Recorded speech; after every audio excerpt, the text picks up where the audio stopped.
Thôi à, con không ngủ nữa.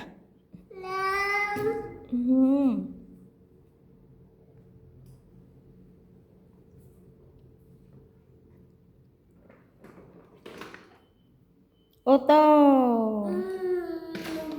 Siêu xe. Thôi quay lên. Thôi quay lên.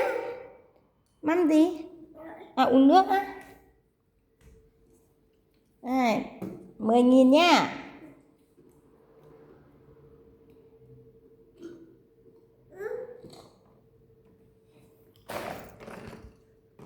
Thôi quay lên.